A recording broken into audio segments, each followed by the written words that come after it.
Hey guys, today we descend into a kingdom where time was frozen, not by malice, but by mercy. You've heard the tale. A princess pricks her finger, falls into eternal slumber, and is awakened by true love's kiss. But what if that slumber wasn't a punishment, but a shield? What if the curse wasn't cast to hurt her, but to hide her? Now, sit back and relax so we can start exploring today's story. A long-awaited child is born to a desperate queen. The kingdom rejoices, but in the shadows, an ancient sorceress arrives uninvited. She casts a terrible curse. On her 16th birthday, the child will prick her finger on a spindle and fall into a sleep that no one can wake. The curse seems cruel, until years later, when whispers of a hidden power growing inside the girl begin to stir. What if the sorceress wasn't cursing the child, but sealing her away for her own safety and the kingdom's? A long winter ends with the cry of a newborn. Snow melts, bells ring. The queen, once thought barren, cradles her daughter beneath the stained glass dome of the castle chapel. She names her with a prayer, meant to be light. But the wind that night tastes of copper, and as the nobles gather, one guest arrives late and uninvited. An old woman steps from the shadows. Her cloak trails ash. Her voice is brittle as dried leaves. You feast like the child is safe. The king reaches for his sword. She ignores him. Her gaze pierces the child, and she speaks the curse. On the dusk of her 16th year, she will prick her finger and sleep forever. The queen pleads, her voice cracked with terror. Please, not sleep, not death. The woman's eyes flash, not cruel but sorrowful. Sleep, to keep her from what wakes. She vanishes. Aurora grows.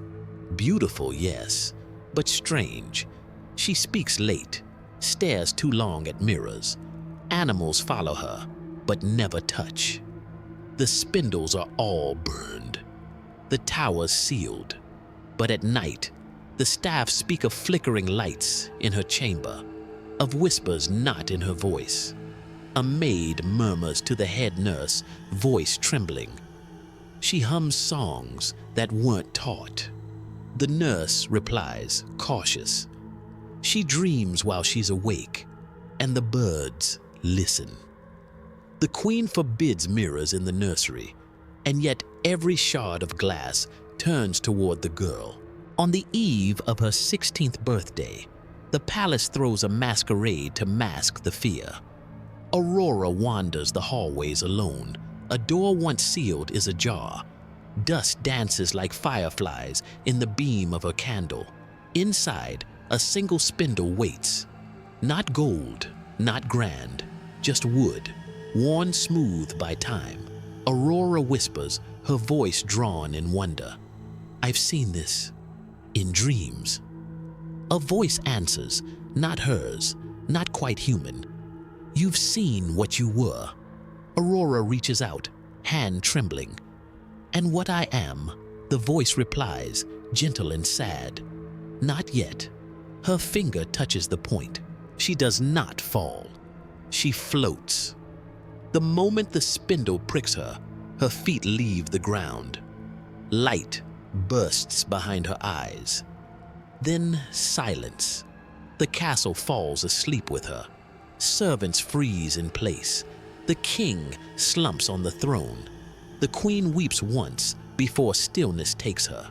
Thorns rise around the walls, not wildly, but with purpose, as if something beyond the forest must not pass.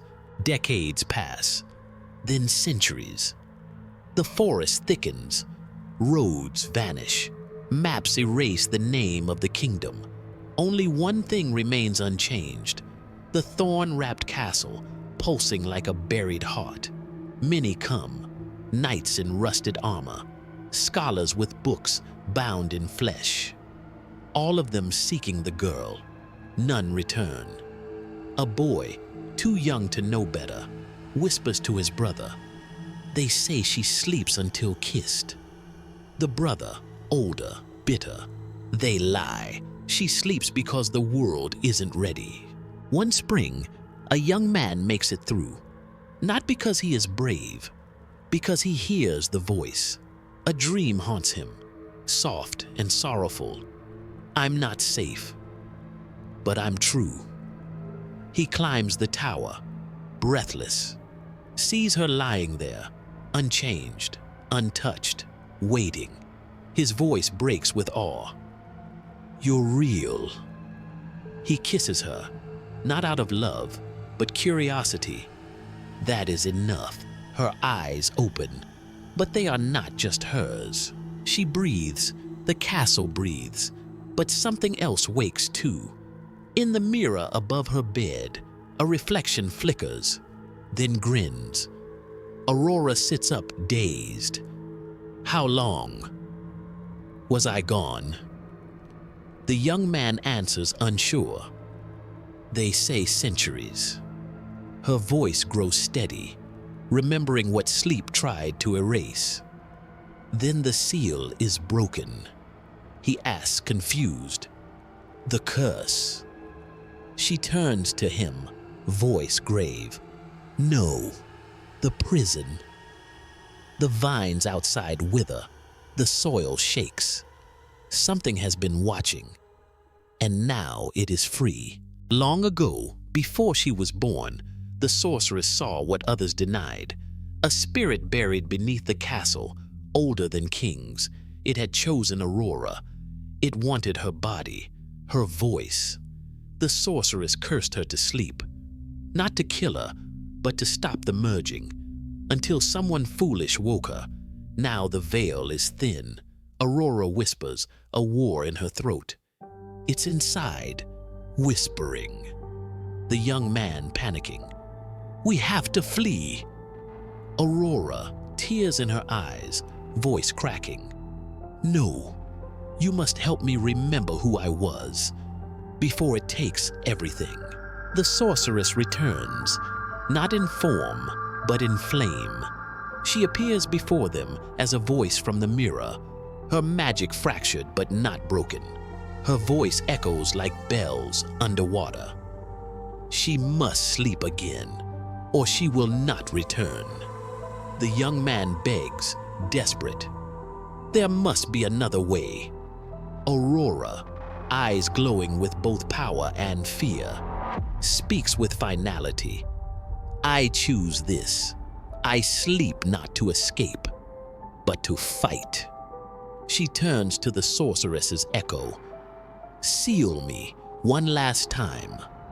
The voice answers, mournful.